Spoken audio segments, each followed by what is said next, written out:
Texas Crossroads of North America by Jesús F. Teja. Chapter 2.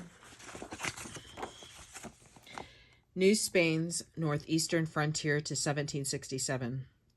Tired, sick, but full of hope and enthusiasm for their work, the 9 Franciscans priests who participated in the reoccupation of Texas finally sat down together on July 22nd, 1716, to pen a joint petition to the Viceroy seeking further aid for their work.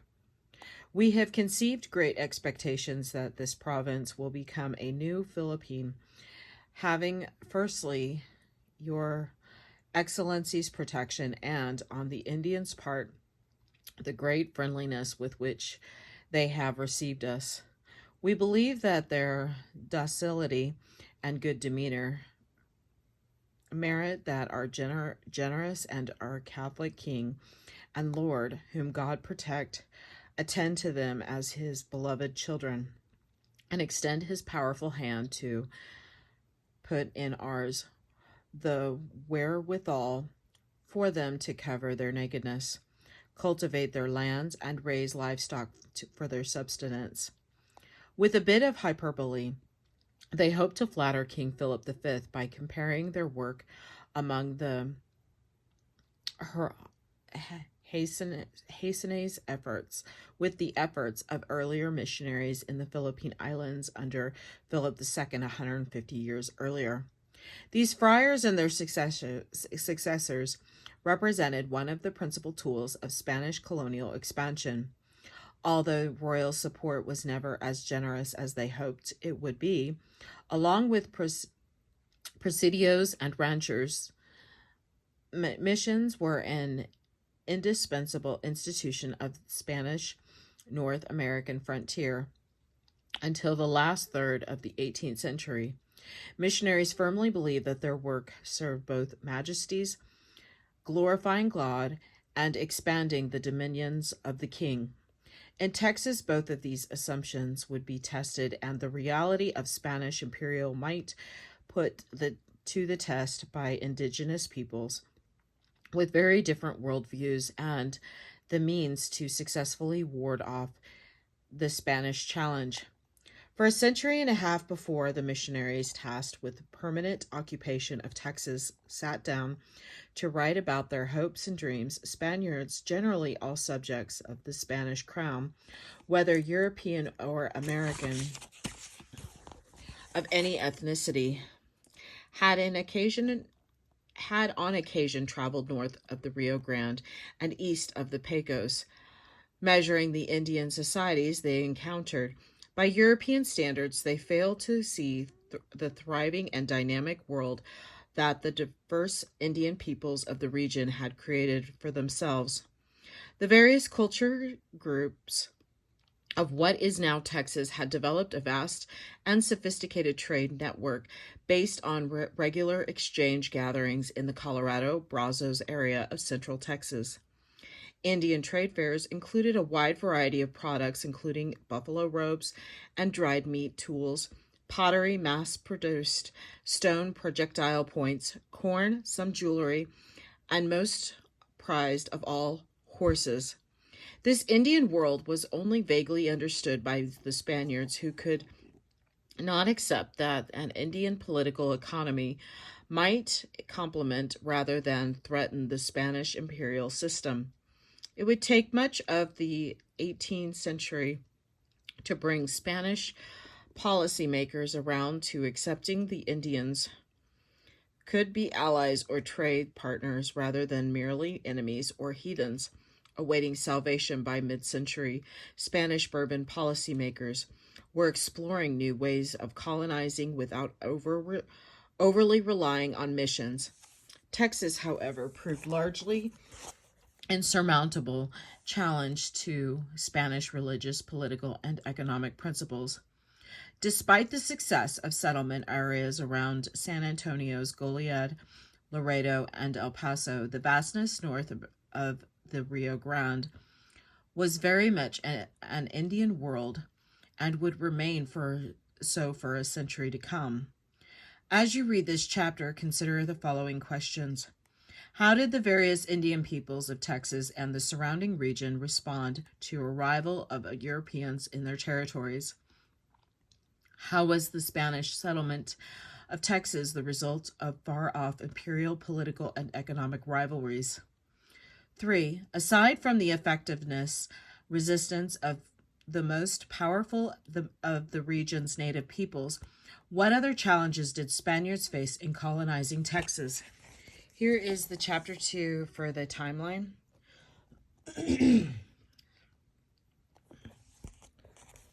The Paseo del Norte corridor, 1598 to 1690. In the years after Coronado returned from the island of the Pueblos, tensions between Spanish colonials and the Indians of northern Spain again erupted into an armed conflict. The native peoples involved, referred to collectively as Chimicas by the Aztecs and then the Spaniards, actively resisted encroachment of their hunting grounds by Spanish ranchers intent on expanding the developing livestock industry of the colony. A series of silver strikes, beginning in 1546 at Zacatecas, brought about a new type of colonial expansion. However, the silver rush, silver lodes, were rarely located at the site of good agricultural land along easily accessible travel corridors. Consequently, the initial occupation of the North was a spotty affair in which Spaniards occupied strategic locations while the Chimicas retained control of much of the countryside. Eventually, this frontier process once again brought Europeans into contact with indigenous peoples north of the Rio Grande and ultimately Texas, this time by way of natural route of travel that acquired the name Paseo del Norte in the in the area of far west Texas. New Spain's northern frontier society. The Chimicas of the mining frontier area were very different from the sedentary Aztecs and Mayas. Throughout what is today northern Mexico lived numerous bands that followed a hunter-gatherer way of life, and a few semi or fully sedentary groups that practiced subsistence agriculture. They spoke a variety of languages, contested each other for territory and resources, and proved highly resistant to Spanish efforts to subjugate them. As disease and warfare reduced the viability of some groups, surviving members fled beyond the reach of the Euro-Americans, and through a process of ethnogenesis, cultural reinvention, or absorption, combined with members of other groups to forge new band or tribal identities. Militarized and mobile, Chimicas resisted Spanish encroachment in a series of conflicts that lasted most of the latter half of the 16th century. To exploit mines, open farms, and fight and enslave the indigenous peoples, Spaniards, Afro-Hispanics, Hispanicized Indians, and a growing mixed blood population made its way north. A lucky few Spaniards, both peninsulars, European-born, and Criollas, American-born, made fortune as miners, merchants, and haciendados, owners of large landed estates, haciendas, that produced both livestock and crops for market. Some organized their own militias, which in time became the seeds of the Presidio frontier military garrison system. The vast majority of frontiersmen, however, simply borrowed the seeds of modern North Mexican society. Eventually, an important new element was added to this mixed lot of Spaniards, Africans, and Indians. The mestizo, the mesticia, as the process of race mixing in the Spanish world has come to be known, created an ever-increasing population of mixed bloods known collectively as castas. The ordering of society, according to a racial ethnic hierarchy, was called the Sistema de Castas, often the product of extra-legal unions or of rape. The mestizos population found the expanding northern frontier more welcoming to them.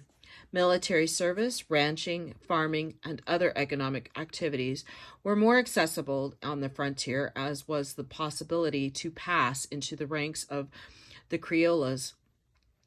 At the same time that Spaniards, Africans, mestizos, and acculturated Indians flocked to each new bonanza, rich mineral deposit, Spanish missionaries established new centers for the conversion of small local Indian populations. The Catholic religious order primarily responsible for undertaking the conversion of the Chimicas was the Franciscans, having arrived in New Spain in the mid-1520s at the behest of Cortes. Their job had at first seemed a strictly religious one, to turn the civilized, unquote, Indian societies of central Mexico away from their native gods and toward Christ. The farther north they expanded their efforts, however, the more complicated the problem became. Preparing hunter-gatherers and semi-sedentary people for life in the Spanish Empire was not merely a matter of religious reduction, but of completely transforming their ways of life. Indians gathered together in communities that came to be known as missions, were subjected to the regimen of European civilization. Strict and complex divisions of labor and gender roles, routinized work modes, and monogamy. Although the friars were the ultimate authorities in the missions, the Indians were trained in the ways of Spanish local government and responsibilities to the greater colonial society. The goal of these efforts was the recreation of Spanish social, political, and economic institutions with the Peninsulars and the Criollos as the lords of the land. New Mexico and Far West Texas explored again. As the silver frontier expanded northward, it was only a matter of time before New Mexico again drew the attention of Spaniards. By the early 1580s. Missionaries and fortune seekers, including Rodriguez Chamuscado and Espio expeditions, had made their way into the land of the Pueblos, the survivors returning with fanciful tales of wealthy native kingdoms. King Philip II was quite interested in this, quote, New Mexico, as the Pueblo country was being referred to not only for the reports of silver and other riches and the possibility of claiming new souls for God, but for its supposed strategic importance. Spain's European rivals had been probing the peripheries of Spanish dominions over the decade, and there continued to be talk of a northern water passage between the Atlantic and Pacific Oceans. With little sense of the true geography of North America, Spaniards believed that occupation of New Mexico would keep their rivals at bay and bring untold new souls to God. In 1595, 12 years after Philip II's initial authorization for the pacification of New Mexico, the viceroy settled on an acceptable adelantado expedition leader for the campaign. Juan de Ornate, the son of one of the discoveries of the Zacatecas silver mines, was rich, well-connected, and had substantial administrative experience. Ornate's expedition, which finally set out in 1598, included about 130 Spanish soldiers, settlers, and their families, over 200 other soldiers. and hundreds of Indian servants. The religious goals of the Entrada colonization campaign were represented by 10 Franciscans, herds and flocks, accompanied the colonists hoped to establish a successful mining colony among the sedentary Pueblo Indians. After a 3-month crossing of the Chihuahuan Desert, Ornate's caravan crossed the Rio Grande at the site present-day Juarez, El Paso. Today's El Pasoans claim that by virtue of the date of their arrival on April 30th, 1598, Texas can claim to be the site of the first Thanksgiving. According to one of the colonists, there was a sermon, a great ecclesiastical and secular celebration, great salute and rejoicing, and in the afternoon a comedy, unquote. As Ornate took control of the upper Rio Grande Valley, he sent out expeditions to explore the regions. In 1601, he repeated Coronado's trek across the Texas Panhandle in search of the mythical kingdom of Quiveria. As disappointed as Coronado had been before him, Onate settled for establishing a modest colony among the Pueblos. A few hundred Spanish colonists lived among thousands of agricultural Indians who came under the tutelage of Franciscan missionaries in the absence of precious metals. New Mexico became a land of sheep ranches and subsistence farms, hardly the prosperous and populous colony envisioned. Despite the lack of development, Spanish New Mexico needed to be able to communicate the rest of New Spain. The only route by which this could occur lay along the Rio Grande and Paseo del Norte. Spanish convoys headed to and from Santa Fe stopped there and rest to take on water. But for many years no one thought to establish a mission, presidio, garrison, or town at the crossing. Not until 1659 did Friar Garcia de San Francisco gather a group of local Mansos Indians in Missions Nuestro Señora de Guadalupe de los Mansos. Within a short time, a number of Spanish colonialists established farms in the area, and in 1665 the Franciscans started a second mission. San Francisco de los Sumas. During this time, Paseo del Norte was officially incorporated into the province of New Mexico with the appointment of an alcalde mayor, lieutenant governor, under the authority of the governor of Santa Fe, hundreds of miles to the north. The Pueblo Revolt and the growth of Paseo del Norte. Life at Paseo del Norte was uneventful until the Pueblo Revolt of 1680 brought a mass of Spanish refugees to its doorsteps. The rebellion resulted from Spanish abuses of the native population. Missionaries suppressed local beliefs and humiliated traditional leaders. Spanish colonialists exploited Indian labor, and missionaries and secular officials fought over control of the province of the Indians. In 1680, these abuses sparked the Pueblo Revolt. Although their numbers had declined significantly due to the epidemic diseases and dropping fertility rates, the Pueblos still numbered in the tens of thousands in 1680s, whereas a Spanish population included only about 3,000 men, women, and children. In a coordinated assault throughout the province, the Pueblos killed 21 missionaries and almost 400 settlers.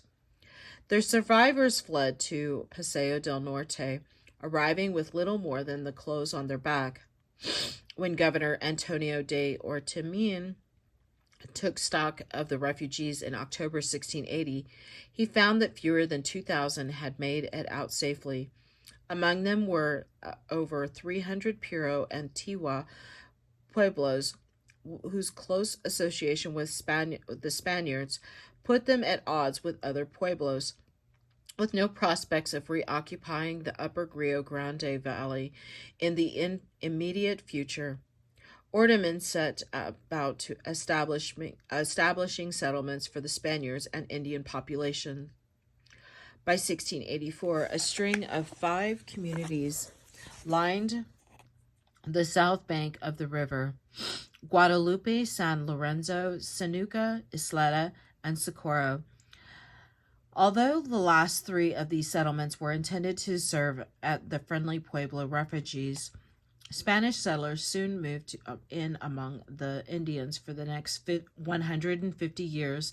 These settlements, along with a small number of haciendas and smaller ranchos, the root of English term ranch, flourished in New Mexico's southernmost district. The area became an important wine-producing and Indian trade center, and the key station on the Santa Fe Chihuahua Camino Real, the Royal Road. With the Spaniards' expulsion from New Mexico, a group of Franciscan missionaries turned their attention to Indians who had been visited by in the 1580s and who periodically came to trade at Spanish outposts. East of the Mansos and Sumas, in what is today western Texas, southeastern New Mexico, and northern Chihuahua, lived various indigenous groups known collectively as Hominos by the Spaniards' descent of the Jornada Mongolian culture of prehistoric times. Among these groups there were both sedentary agriculturalists, some of whom had been visited by Cabaza de Vaca, and non-sedentary buffalo hunters and traders. Over the course of the 17th century, various groups of Apaches had moved southward into the region and had begun engaging in cycles of warfare and trade with the Pueblos and other Indian groups in the interior. Also finding their way into this area were groups of Indians from Spanish frontier settlements, fleeing harsh working conditions and loss of their traditional ranges. Thus, by the late 17th century, there were thousands of Indians in the area with enough knowledge of Spaniards and enough interest in European trade goods and livestock to foster trade and missionary contacts. In 1681, the Humano chief Juan de Zapata arrived in Paseo del Norte, asking for missionaries to visit his country. Zapata spoke Spanish, claimed to have been baptized at the mining town of Parral, and had conducted many trade expeditions to the Hasinai country of eastern Texas, where he exchanged Spanish wares and horses for dressed hides and other native trade goods. In response, the governor, responding to the opportunity to gain additional Indian allies, sent his lieutenant Juan Dominguez de Mendoza and Friar Nicolas Lopez to investigate the possibility of establishing a Spanish presence among the Humanos in the vicinity of the Conchos Rio Grande Junction, an area that came to be called La Huanta de los Rios. Between December 1683 and June 1684, the Mendoza-Lopez expedition ventured as far northeast as the Edwards Plateau. Somewhere along the Colorado River, there the escort hunted for buffalo hides, while Lopez and his companions baptized a number of Plains Indians and made plans for establishing a permanent mission field. When Mendoza and Lopez returned to Paseo del Norte, they left behind 2 missions, La Navidad and Apostol Santiago, near what is today Presidio, Texas. Fathers Juan de Zavalta and Antonio de Aceveda, who were left in charge, were soon forced to withdraw to Parral. However, when the Julian and other tribes in the area joined a general insurrection against the Spaniards. Word of the successful rebellion of the Pueblos had spread among other tribes under Spanish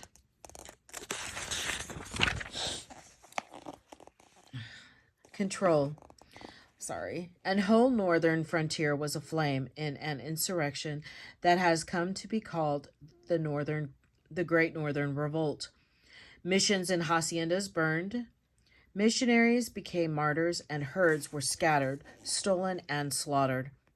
Despite various efforts to reestablish the La Junta mission in the years that followed, neither La Navidad nor Apostle Santiago proved sustainable in the long run.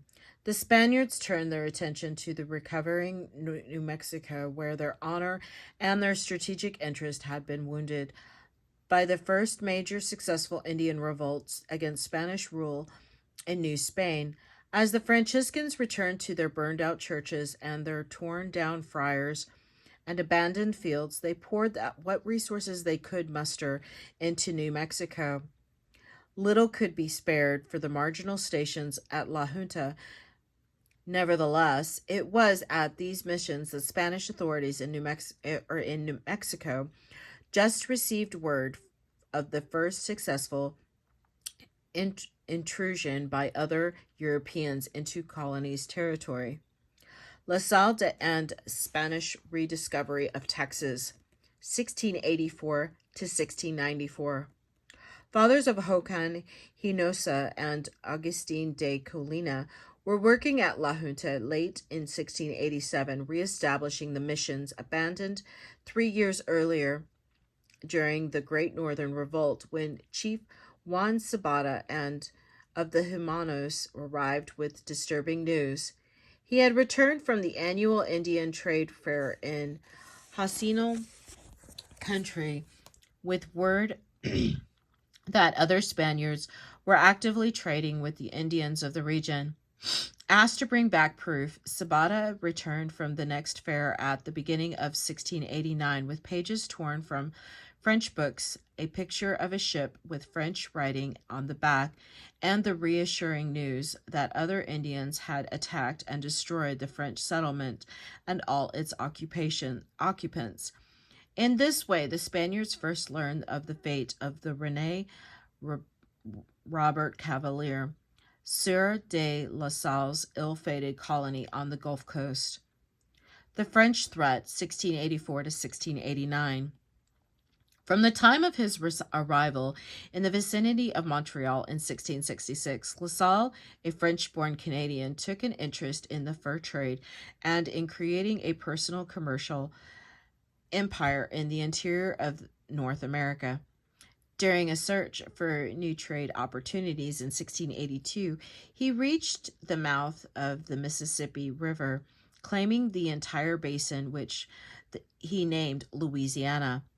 For France, La Salle intended the name to flatter Louis XIV, before whom in late 1683 he laid out a plan to establish a fortified colony at the mouth of the river. From a warm water port there, the French could both control the fur trade of much of the continent and pursue the conquest of silver mining districts of nearby New Spain. Misfortune dodged the fleet. Breakdowns, a hurricane, pirates, and desertions left the expedition with considerably fewer than 400 men, women, and children with which it had started.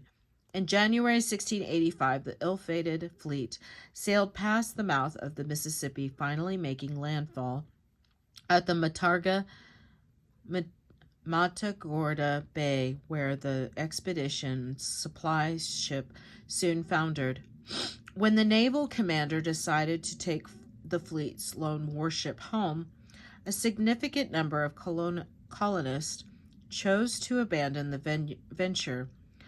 Finally, the following winters, La Salle lost his remaining ship, Belle, which sank at Matagorda Bay during a storm.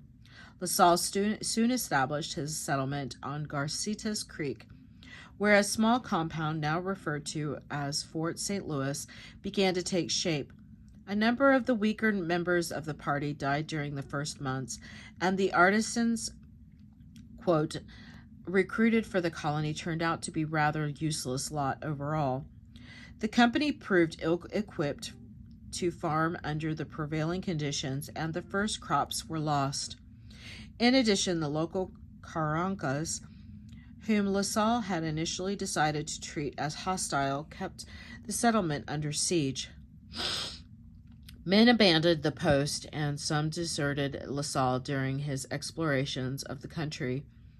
Henri Joutel remarked that 2 sailors had gone native. Quote, they had so perfectly injured themselves to the customs of the natives that they became mere savages. They were naked, their faces and bodies with figures tattooed on them like the rest. They had taken several wives, and they had been forced to learn to shoot with bows and arrows. Another member of the expedition had done so well among a group of Cohilticans that by the time the Spanish found him, he was the chief of a sizable village. With each desertion or death by snakebite, alligator mauling, or disease, the colony became weaker. The last chapter of La Salle's colony began in 1687. The settlement was down to about 40 people, including some women and children, and under constant attack by the Carancas. I'm sorry. On January 12th, La Salle and his strongest 17 men again set out for the Mississippi to seek help, arrogant and abusive toward his men. By March 19th, members of the party had enough and mutinied, killing La Salle, his brother, and 2 servants. At 6 survivors made their way to Canada, including Henri Joutel, who wrote the best-selling existing account of the expedition and its tragic end. Conditions at the post worsened as food ran out and disease felled the survivors. Likewise, the Carancas had enough of the French encroachment, and during Christmas 1688, a large war party attacked the compound, making off with some children and killing the remaining colonists. This will be the end of Chapter 2, Part 1. Thank you.